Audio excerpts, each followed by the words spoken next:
नमस्कार साथियों, UPSC master में आपका स्वागत है। भारत में राष्ट्रवाद और संप्रदायवाद एक ही समय में उपजी दो विचारधाराएं हैं। जहां राष्ट्रवाद का मार्ग स्वतंत्रता की ओर गया, वहीं संप्रदायवाद का विभाजन की ओर। संविधान निर्माण के समय देश में न केवल सांप्रदायिकता एक बड़ी समस्या थी, क्योंकि इसी के चलते भारत विभाजन हो गया था और पाकिस्तान राष्ट्र अस्तित्व में आया था। साथ ही साथ भाषाई व धार्मिक समूहों को भी इस बात की चिंता थी कि कहीं स्वतंत्र भारत में उनकी स्थिति वंचित समूहों जैसी न हो जाए। यही वजह है कि संविधान सभा में अल्पसंख्यक अधिकारों की स्थिति बहस का एक प्रमुख मुद्दा थी। डॉक्टर अंबेडकर तो स्वयं SC/ST को भी अल्पसंख्यक घोषित करने की वकालत कर रहे थे। इसलिए संविधान निर्माताओं ने अनुच्छेद 29 व 30 में अल्पसंख्यकों को कुछ मौलिक अधिकार प्रदान किए, जो उनके लिए एक विशेषाधिकार है, और इनमें से एक की चर्चा अनुच्छेद 29 पर हम इस वीडियो में करेंगे। भारतीय संविधान में यदि मौलिक अधिकारों की स्थिति को देखा जाए तो 3 प्रकार के अधिकार दिखाई देते हैं। कुछ ऐसे मौलिक अधिकार हैं जो व्यक्तियों को प्रदान किए गए हैं, जैसे अनुच्छेद 20-21। कुछ ऐसे मौलिक अधिकार हैं जो केवल नागरिकों को प्रदत्त हैं, जबकि कुछ ऐसे मौलिक अधिकार हैं जो समूहों को प्रदान किए गए हैं। जैसे अनुच्छेद 29 व 30 में जो मौलिक अधिकारों की चर्चा की गई है वो केवल अल्पसंख्यक वर्ग को प्राप्त हैं। इसी के साथ मौलिक अधिकारों की प्रकृति के आधार पर उन्हें 2 भागों में बांटा जा सकता है, सकारात्मक मौलिक अधिकार और नकारात्मक मौलिक अधिकार। सकारात्मक मौलिक अधिकार वो हैं जो एज ए गिफ्ट मिले हैं, स्पेशल राइट, जैसे आर्टिकल 29 व 30। जबकि कुछ ऐसे मौलिक अधिकार हैं जो हमें मनुष्य होने के नाते प्राप्त हैं, पर राज्य उन्हें छीन न सके, कोई आम व्यक्ति उन्हें छीन न सके, इसलिए संविधान में उनकी रक्षा के लिए प्रावधान किए गए हैं। इस प्रकार के मौलिक अधिकार हैं नकारात्मक मौलिक अधिकार। जैसे कुछ इस प्रकार के मौलिक अधिकारों की चर्चा अनुच्छेद 19 में की गई है। अनुच्छेद 29 में हमारी चर्चा का मूल बिंदु रहेगा अल्पसंख्यकों को विशेषाधिकार क्यों प्रदान किए गए हैं। साथ ही हम ये चर्चा करेंगे, और खासकर हम चर्चा करेंगे इसकी अनुच्छेद 30 में कि अल्पसंख्यक कौन है, क्योंकि अल्पसंख्यकों की परिभाषा की तरफ निर्देश संविधान के अनुच्छेद 30 में ही किया गया है।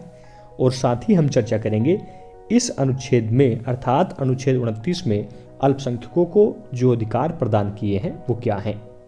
सबसे पहले अल्पसंख्यकों को अधिकार क्यों प्रदान किए गए हैं।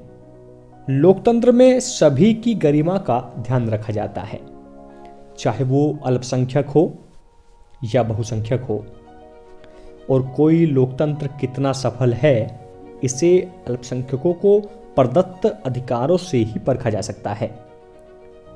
वहीं लोकतंत्र में बहुमत का शासन होता है।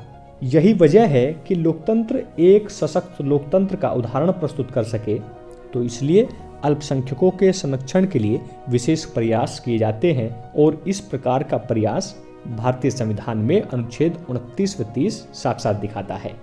भारत में तो अल्पसंख्यकों की स्थिति बेहद अच्छी है, नहीं तो आप दुनिया के विभिन्न देशों में देखिए, जैसे जर्मनी है, वहाँ से यहूदियों को भगा दिया गया था। पाकिस्तान में हिंदुओं की स्थिति बेहद दयनीय है, और इसी प्रकार विश्व के विभिन्न देशों में अल्पसंख्यकों की स्थिति अपेक्षाकृत दयनीय रहती है भारत के सापेक्ष। भारत में स्थिति इसके विपरीत है, यहाँ सशक्त पोजीशन में है। लोकतांत्रिक देश के शासन में विधि के शासन एवं निष्पक्षता का विचार अपनाया जाता है, परंतु कई बार यह देखने को मिलता है कि राज्य सरकारें बहुमत संस्कृति का प्रत्यक्ष अथवा परोक्ष समर्थन करती हैं। जैसे अभी हाल ही में देखने को मिल रहा है कि शहरों के नाम बदले जा रहे हैं, जैसे इलाहाबाद का प्रयागराज। तो अल्पसंख्यक स्वयं को वंचित महसूस न करें, इसी को ध्यान में रखते हुए संविधान निर्माताओं ने इन्हें कुछ विशेषाधिकार प्रदान किए हैं। अनुच्छेद 29 के 1 में उल्लेख किया गया है कि भारत के राज्य क्षेत्र या उसके किसी भाग के निवासी नागरिकों के किसी अनुभाग को जिसकी अपनी विशेष भाषा, लिपि या संस्कृति है उसे बनाए रखने का अधिकार होगा। मित्रों, सैद्धांतिक तौर पर यह देखने को मिलता है अनुच्छेद 29 में कि इसमें अल्पसंख्यक शब्द का उल्लेख नहीं है।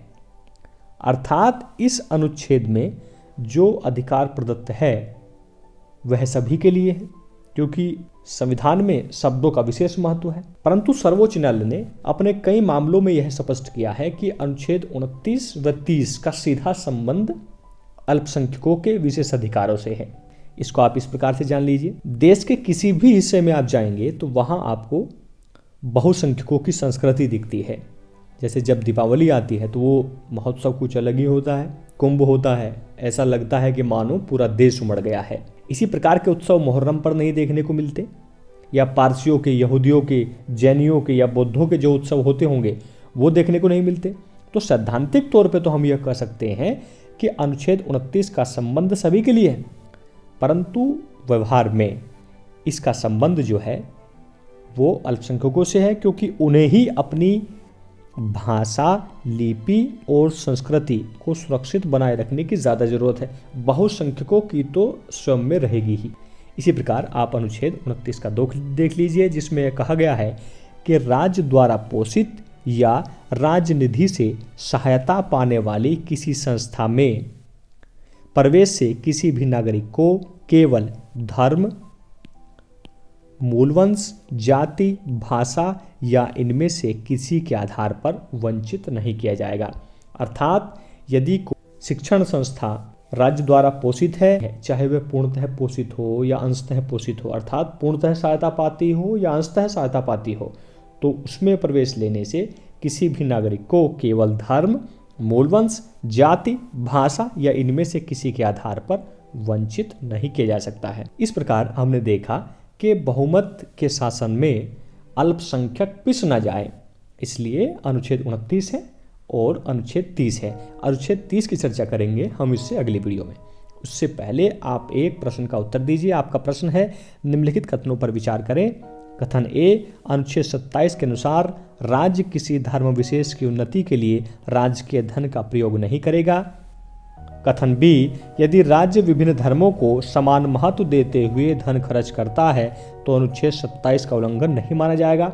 आपको इधर से सही विकल्प का चयन करना है। आपका पहला है केवल ए, दूसरा है केवल बी, तीसरा है ए व बी दोनों और चौथा है उपयुक्त में से कोई नहीं। Thanks for watching. जय हिंद, जय भारत, महाशक्ति भारत।